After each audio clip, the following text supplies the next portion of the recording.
Welcome back to the Don and Gino Real Estate and Finance Show right here on your hometown station, AM 1220 KHTS. And remember, our goal is always to guide you to personal and financial wellness.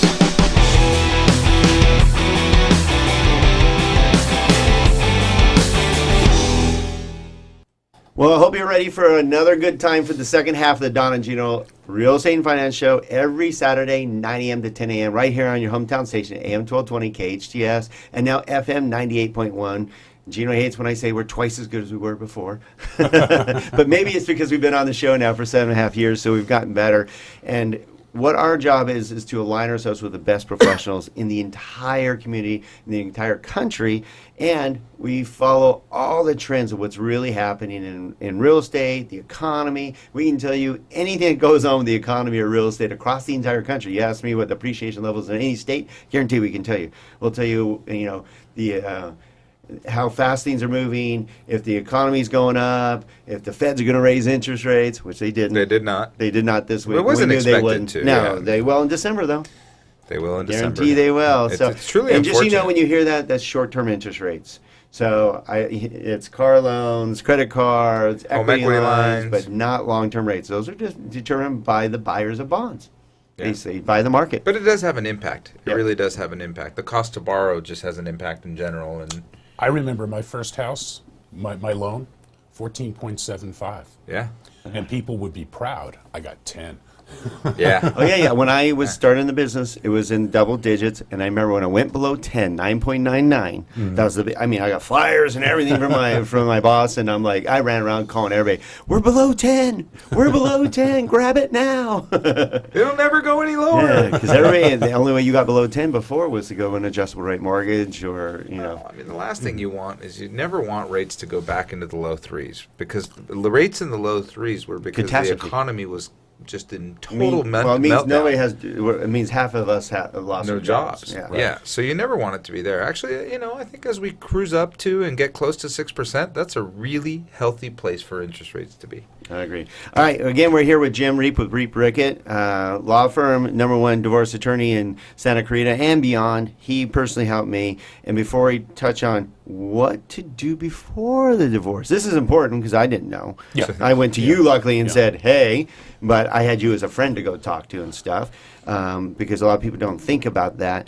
But the key thing is the difference I saw in you, Jim, and that's why we're continuing to be friends, why you did such a great job for me, is that you had my best interest. Absolutely. You could have easily gone down other paths, and I know what they are, that would have been more painful and a hell of a lot more expensive. Exactly. But you did it on my behalf, said, Don, I suggest we don't go down that path. If you can be patient with me, I'll be patient with you, and we'll do this right. That was it. I mean, when you started going, you wanted sort of like the momentum to go. You were reactionary to things that were happening to you, and you wanted to speed through the process. And I kept on telling you, let's just slow it down. Let's wait for emotions to cool down so that we can, pursue things rationally.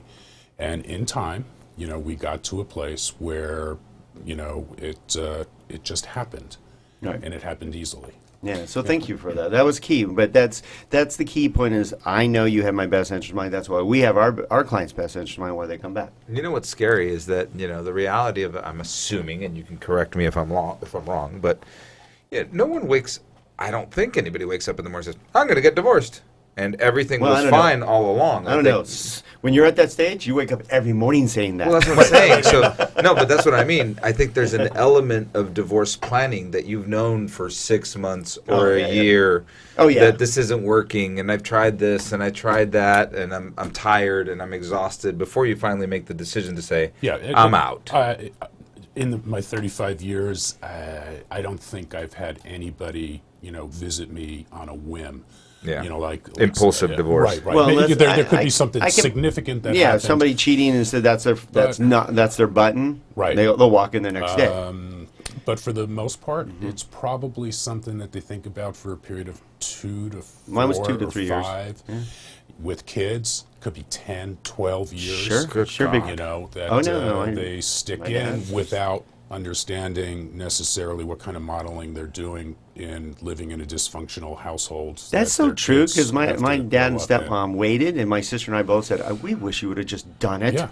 Because weird. it was not It's a weird. healthy relationship and a healthy thing to be around every day. And we knew they didn't even like each other. We're like, just split up. Yeah, yeah. And they're like, we're doing it for you. And we're like, No, because the kids have to learn like conflict resolution skills, and when you cohabit, and with this like bubble, you're not getting it because you've lost emotional ties. You're just sort of like living together, and the kids grow up around what they see as emotional coldness, and they don't learn how to have different opinions and to compromise, or I fold on this one and you fold on that one. right. Yeah. Okay.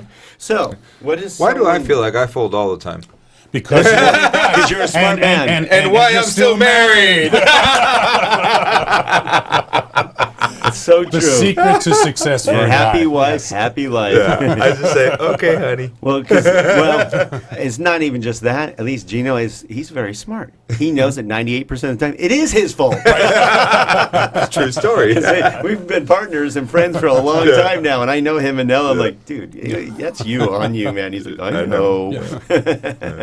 So, okay, so what are some of the first steps? If you're contemplating, maybe you're going through, obviously, counseling or whatever, but maybe know your finances. right.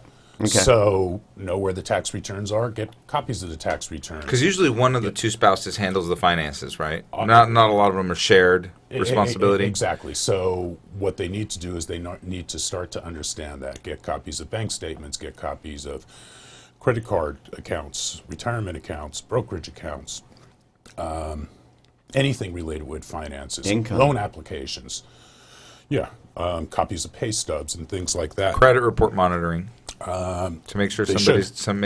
not You getting a lot of you debt. should have that, and if the other spouse says no, it's not right. There's a problem something there. wrong. Because we've seen it in our business when we pull doing a refinance, and you're like, hey, I want to pull out 20 grand. We're doing a remodel and stuff like that. And we're like, and then we call them up and we're like, hey, you're going to pay off this $15,000 credit card, and they're like, Oh, don't tell my husband.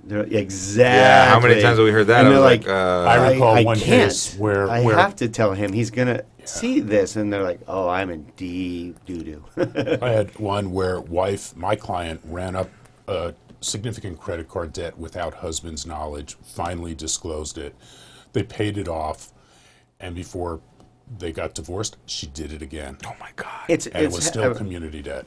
Oh wow. yeah. Well, and that doesn't surprise me. That's why you have to monitor, because those who do it, there's a reason. They have that's I don't know, retail therapy. Yeah. Yeah. Actually, a therapist would be cheaper. Yeah, a whole lot cheaper. I would Depends on what kind of brands you like to buy. Yeah.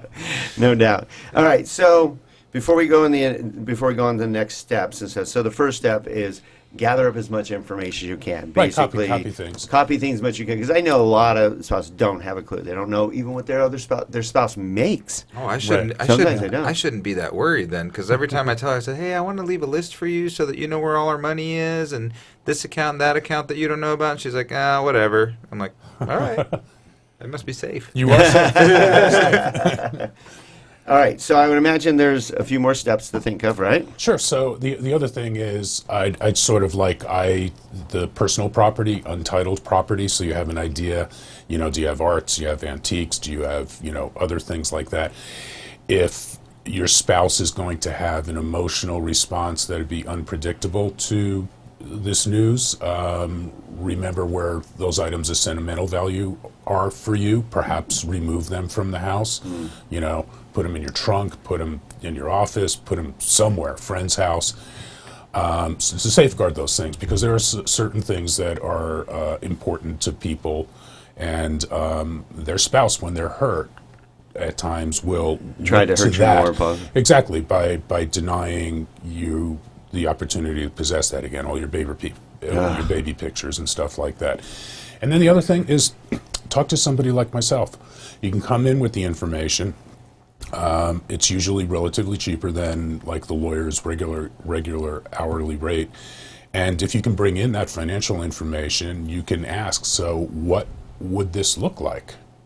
And it's not too hard. Remember, Okay, before we go on, we'll go over what you're looking at to help them. Okay. So, because I guarantee they're like, what does an attorney Yeah. even look at? Well, So, if but you- we're going to go to break. Okay.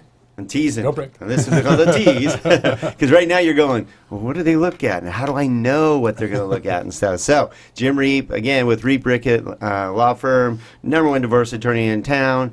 And if it isn't you, it's somebody you know. So this is great information. We'll be right back with our final segment of Don and Gino, Real Estate and Finance Show.